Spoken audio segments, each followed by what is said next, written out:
Bonjour et bienvenue dans Politique. Comme chaque semaine, le polémiste et l'académicien Philippe Tesson et Jean-Marie Roy sont sur ce plateau pour nous livrer avec leur regard de journalistes, d'écrivains, d'auteurs, critiques de théâtre, la tragicomédie humaine où qu'elle se joue. En l'occurrence, c'est à New York. Comment encore ne pas parler de l'affaire? Et cette affaire DSK ne serait-elle donc qu'une coquille vide ballottée au gré d'une justice américaine sans grande rigueur, hystérisée par un procureur en quête de notoriété, sous les projecteurs d'une transe médiatique, des menottes, un cachot, une prison dorée, une libération, une femme de chambre passée de victime à prostituée à ses heures? Que reste-t-il de cette sombre affaire? Une ambition présidentielle fracassée, un homme démasqué face à ses appétits sexuels, un parti socialiste hésitant entre le requiem de Mozart et la marche triomphale. Alors qu'aux États-Unis, on passe le générique de fin, le rideau s'ouvre en France sur un nouvel acte, l'affaire Bannon. Qu'est-ce que l'affaire DSK a changé? Alors peut-être, Jean-Marie, la chute et la rédemption, c'est un sujet à la fois politique, historique et on peut le dire aussi philosophique qui a toujours existé. Oui, je crois qu'il faut se méfier parce que nous avons une vision, disons, avec ces événements, on a l'impression qu'on a du mal à se prolonger dans l'avenir. Et il faut se rendre compte qu'il y a eu beaucoup de scandales en France. Et des hommes politiques ont été atteints très, très gravement. Avant la guerre, il y a eu Joseph Caillaux, ce qui n'a pas empêché de revenir par la suite. Il y a eu aussi François Mitterrand. François Mitterrand, au moment de l'affaire L'Observatoire, et avant de l'affaire des fuites, vous savez, ces fuites, c'était les secrets... On n'était pas dans une affaire de mœurs, là. Ah, mais attendez, on était dans une affaire extrêmement grave. On était dans une affaire... Manipulation. Où l'affaire de l'Observatoire, où il y a encore des gens qui sont persuadés que Mitterrand avait participé à son propre enlèvement. Donc ça a pesé énormément. Et les gens, à cette époque-là, ne pouvaient pas imaginer que François Mitterrand pourrait se remettre dans la course. Et 5 ans plus tard, finalement, il se présentait contre le général de Gaulle. Il est tout à fait légitime. Oui, mais là, vous parlez, c'est vrai, dans un laps de temps assez long. Là, ça a été en quelques mois. On est passé de cette chute et d'un seul coup, il est passé du stade de violeur présumé à victime. Peut-être, Philippe, une sorte de tragédie shakespearienne, un rebondissement. Vous avez employé il y a deux mots. Moi, j'adore les mots, et puis c'est à partir des mots que se constitue ce qui me sert de pensée. Je trouve que c'est très important. Vous avez employé deux mots qui sont très très bons, je trouve, très justes. C'est tragicomédie, d'une part.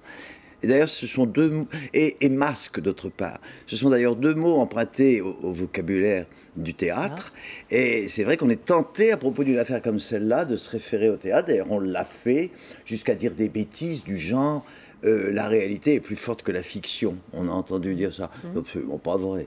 La réalité est toujours plus forte, mais toujours plus forte. La vie réelle, et tout s'explique dans la vie réelle. Tout a une cause, et c'est ça qui est très intéressant. La fiction est une réalité. Oui, on peut dire ça. Voilà. Bon, mais ça, c'est un préambule à la question, à la réponse à la question que vous me posiez et à la réponse qu'a apporté Jean-Marie Roy.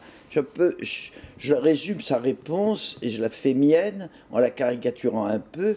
L'affaire Strauss-Kahn, quand on y pense bien, une affaire extrêmement banale. C'est rien du tout. C'est banal. Mais vous faites la moue. Non, mais... Expliquez pourquoi je considère... Oui, elle est banale parce qu'elle s'inscrit, il a dit Jean-Marie, dans une culture historique et politique vieille comme la société des hommes.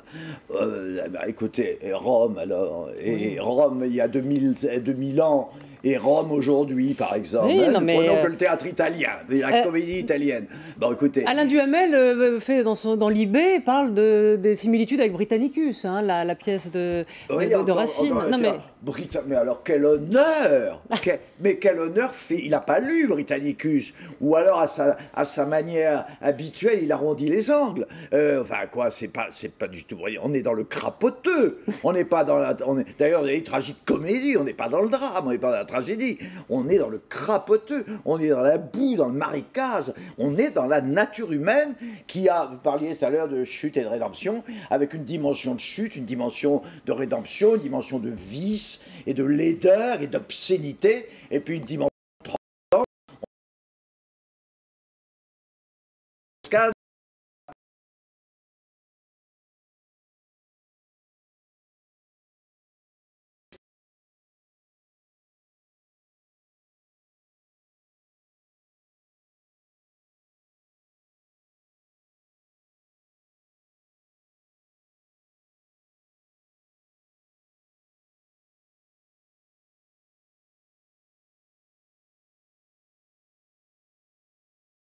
Il y a il y a le porc et il y a l'ange. Oui. Bon, alors, attendez, oui, je vais un peu longuement. Alors, qu'est-ce que je voulais dire? Je voulais dire que, donc, oui, je voudrais dire autre chose, mais il faut laisser parler Jean-Marie. Je suis désolé, Jean-Marie. Je voudrais développer un petit peu quand même cette idée selon laquelle c'est une affaire banale, mais ça je l'ai fait, et je voudrais essayer de dire ma pensée sur les raisons qui ont fait que ça n'apparaît pas comme une affaire banale. Mais si vous permettez, vous me redonnerez la parole après. Alors, Non, oui, bien sûr. Sur la rédemption,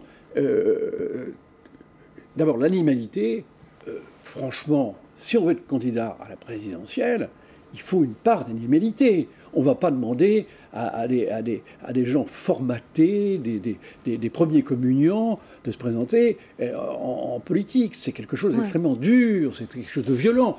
Mais pour Strauss-Kahn, je pense que avant la transcendance, là, on est un peu dans un discours politique de savoir s'il est possible qu'il y ait, non pas une rédemption, le côté personnel, spirituel de Strauss-Kahn, c'est très intéressant pour lui, mais pour nous, c'est de savoir est-ce qu'il peut, après cette affaire, redevenir un candidat légitime. Moi, je vais vous dire... C'est injouable, non? Non, je vais vous dire, il y a deux choses. Oui, puisque vous Il y a faisiez le parallèle avec une chose qu'on l'Observatoire. peut pardonner en France, c'est, disons, les débordements de la vie sexuelle, sentimentale, qu'il ait eu des liaisons, qu'il ait eu... Je crois que ça n'a pas beaucoup d'importance en France. Nous ne sommes pas, heureusement, dans un pays puritain. En revanche, il y a un aspect qu'on risque de ne pas lui pardonner, mais ça dépendra évidemment de la suite de l'enquête et de la suite du jugement, c'est la violence. Voilà. Ça, s'il y a eu violence sur une femme, et ça on ne le sait pas, ça risque de peser, surtout aujourd'hui, avec cette mentalité d'ailleurs assez légitime, les mouvements féministes, et dire... Mais ça, je pense que si c'est avéré, ça risque de peser très lourd sur lui. Oui, l'idée de moralité est intéressante sur ce que vous dites. Peut-être Philippe, sur cette idée de moralité, est-ce qu'il n'y a pas une exigence de moralité quand un homme ou même une femme va briguer la plus haute fonction qui est, dans le fond, aujourd'hui, ce qu'on appelle une sorte de monarchie républicaine? Vous savez, oui. Regardez à Christine Lagarde, on lui demande une moralité de comportement dans son nouveau contrat. C'est quand même incroyable. Oui, mais Vous savez, moi, je suis très vieux, puis j'ai quand même vécu des périodes difficiles. C'est vrai, c'est beaucoup. Une expérience, c'est énorme, même si ça n'est que par l'observation des comportements humains. Puis j'ai vécu des périodes tragiques de l'histoire, l'avant-guerre, la guerre, je me rappelle tout ça, l'après-guerre, l'immédiate après-guerre. Quel bout! Mais on ne se le rappelle pas, quel bout. C'est ici d'ailleurs que l'autre jour nous parlions. Enfin, quel bout, vous voyez ce que je veux dire? C'est pas nouveau, Strauss-Kahn, le troquet, on en parlait l'autre jour. Ouais. C'est abominable, le troquet. Enfin, il violait, je ne sais pas s'il violait, mais vraisemblablement. Ou alors, dites pas vraisemblablement. Oui, vous ne pouvez pas dire vraisemblablement. Bah, écoutez, arrêtez, nous sommes pas des enfants de cœur. Quand on réunit, on réunit dans secret, dans un château, et qu'on est président de l'Assemblée nationale, une vingtaine de fillettes, c'est quand même pas pour jouer au billes avec elle. Non, écoutez, franchement. Bon, enfin, bref. Non, parlons pas. D'accord, je retire. Sans doute ne violait-il pas. Vous voyez la pression de la formidable, de la culture chrétienne, hypocrite. C'est pour ça que vous c'est parliez l'amour de de la masque. vérité. Non, moi je dis parce que c'est mon côté animal qui dit ça, puis c'est mon expert de la vie. Je dis, peut-être était-il tenté de violer. Jean-Marie dit, non, il jouait au cerceau avec elle. Alors qu'il est sûr qu'il est d'accord avec moi au fond. Bon, bref.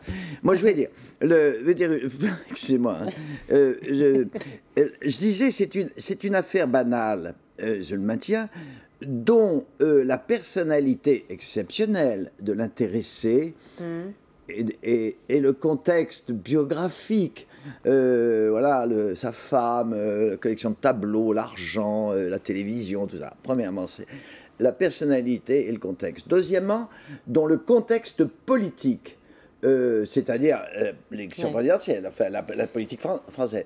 Et troisièmement et surtout, et on vient au fond du problème, et troisièmement, dont les effets de l'évolution atroce de la société, de la communication et de la société du spectacle, dont ces trois causes-là ont fait autre chose qu'une affaire banale qui nous amène à une réflexion que je trouve assez extravagante, parce que cette réflexion donne à cette affaire banale une dimension qui vaut un débat philosophique et métaphysique. C'est ça que je veux dire. Et c'est là où est je ne sais pas si je m'exprime bien. Si, vous avez compris? Et c'est là où il y a une espèce de faux effet d'image qui est assez faux, parce que ça vous amène, rendez-vous compte, parce qu'un homme politique viole ou ne viole, enfin il faut que je fasse attention à ce que je dis, enfin est tenté de violer dans une suite américaine une peule superbe, on ouvre un débat sur la chute et la rédemption. Mais je crois rêver finalement quand je réfléchis. Il y a en fait un débat sur la société de l'image. Point barre. Chute et rédemption. Et de la justice. Et du système américain. Votre question sur la vertu, je la récuse. Non. Moi, en revanche, oui, je la récuse. Parce qu'encore une fois, on est dans l'histoire humaine qui charrie comme ça oui, alors justement, vous parliez de marquis pourfendus, hein, ces deux personnalités. Et vous, Jean-Marie, je crois que vous avez tendance à penser que chez les hommes à la fois fascinants, des gens intéressants, les grands hommes, eh bien, ont des tempéraments qui correspondent à ce qu'ils représentent, dans le fond. Oui, moi je crois qu'il ne faudrait pas non plus... je crois que cette affaire est pleine d'enseignements. Si elle a autant intéressé, c'est qu'elle est un peu comme une pieuvre avec des tentacules dans toute la société française. Ça pose le problème de la justice, ça pose le problème de la justice aux États-Unis, ça pose en France, ça pose aussi le problème de la presse. Moi je trouve que c'est une affaire qui restera dans l'histoire comme quelque chose, d'une certaine façon, comme l'affaire Dreyfus, mais non pas à cause de l'innocence. Le souffre en plus. Mais parce que c'est un décryptage de la société à un moment donné. Ah bah c'est exactement, voilà, c'est ça. C'est un décryptage de la société, voilà. Donc ça restera comme quelque chose de... Oui. Mais, alors, vous me posez la question sur... je crois que ça serait un danger de tomber dans un moralisme, dans un puritanisme. Voilà, je crois que nous sommes en France, il ne faudrait pas que nous prenions les travers de la société américaine en tombant dans le puritanisme. Il me semble que les hommes politiques, il faut les juger sur leurs projets, mais si on commence à faire des enquêtes sur eux pour savoir s'ils trompent leurs femmes, ils ont dans leur jeunesse... Non mais là, attendez, il y a juste quand même des images qui resteront. Non, alors, la télévision est en permanence condamnée à ressortir, exhumer des images. Vous prononcez le mot clé.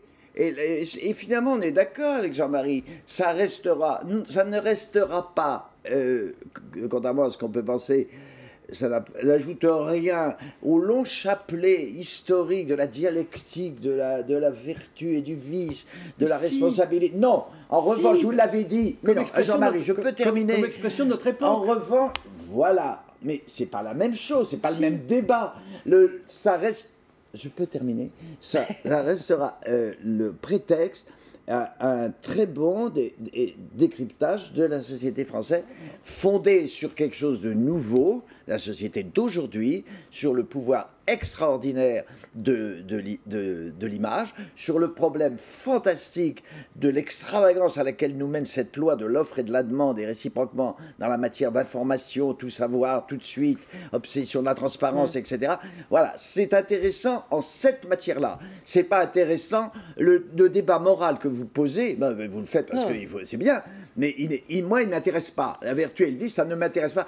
Les digressions éternelles et oiseuses sur, sur la morale et la politique, moi, personnellement, ça ne m'intéresse plus. Il n'y a aucun rapport entre la morale et la politique, sauf évidemment, à minima, on demande à un homme politique d'être un peu responsable et d'avoir une dignité et de donner de lui-même une image un peu décente. Mais c'est tout, point barre. Le reste, ça n'a pas d'intérêt. Donc l'idée de l'homme providentiel qui est censé être celui qui est la rencontre d'un homme ou d'une femme et d'un peuple, cet homme ou cette femme providentielle, est-ce que ça va être ça le thème de la campagne? Est-ce que la normalité que cherche à incarner François Hollande, est-ce que c'est quelque chose, c'est un concept qui va aujourd'hui parler aux Français face justement à cette affaire? C'est une contradiction, c'est qu'à la fois on manque de héros, on est dans une société où on rêve aux hommes illustres d'autrefois, dont parlait Plutarque, c'est-à-dire ces gens qui étaient des gens extraordinaires, des gens exceptionnels. Et il faut bien reconnaître que ces gens exceptionnels, trop humains. Alexandre, César, c'était pas des gens qui avaient une vie, si vous voulez, petite bourgeoise, avec une vie sexuelle extrêmement rangée. Non, c'était des gens, évidemment, la vie amoureuse, la vie sexuelle, quelquefois, eh bien, on le voit chez les grands hommes. Est-ce que Louis XIV était vraiment un homme très convenable? Est-ce qu'il n'a pas fait un peu de harcèlement? Est-ce que Napoléon? Est-ce que Clémenceau a eu une vie très agitée? Donc, il ne faudrait pas, si vous voulez, faire maintenant, avoir un modèle de président propre et qui soit complètement sans passion. Mais votre question est bonne, parce que moi je crois qu'il a une grande chance, François Hollande. Il a une grande chance, et c'est très habile d'avoir parlé d'homme normal. Car la France, il faisait référence à Sarkozy, en fait, dans le fond. Bon, ben, évidemment, mais la France est faite. La France n'a pas compris Sarkozy, qui n'a pas compris la France. Moi, j'ai compris Sarkozy, mais la France, parce que, je ne sais pas pourquoi, parce que je sens des choses en lui que les Français ne sentent pas. De toute façon, ils ne lui pardonnent pas ce qu'il est. Il n'est pas français, il n'aime pas ça. Donc la France ne s'entend pas avec ça. Et puis son agitation, son excitation, c'est l'hôpital qui se moque de la charité d'ailleurs. Bon bref, la France a besoin d'apaisement. Elle veut effectivement un homme normal, un homme tranquille, un lac tranquille. Un Pompidou Voilà, gentil, conforme à la vieille tradition radicale française. C'est vraiment, il a l'image, je crois qu'il a une forte chance. C'est très bien. Alors il va peut-être être élu, bon, et puis ça sera peut-être très bien, j'en sais rien. Et puis peut-être, c'est ça qu'il faut se dire. Alors c'est une vision vraiment un petit peu comme la fantaisie poétique, mais c'est ça la poétique, c'est quand même pas ce qu'on croit. La poétique, c'est une comédie. Alors peut-être un jour, je connais pas la libido de François Hollande. C'est ça qui est merveilleux dans la vie. Peut-être qu'elle se révélera. Peut-être que c'est un taureau. Peut-être qu'un jour, il y aura un accès comme ça, à contrôler, et qu'il y aura une histoire. Et ça sera, encore une fois, ça sera une fois de plus, l'illustration de la complexité et de la grandeur et de la médiocrité de la nature humaine. Et c'est la vie. La nature humaine, la vie. Voilà, sur ces mots de fin, eh bien, je vous remercie. Toujours un plaisir d'être avec vous et vivement la semaine prochaine pour qu'on se retrouve. Merci de nous avoir suivis et tout de suite les infos. Merci.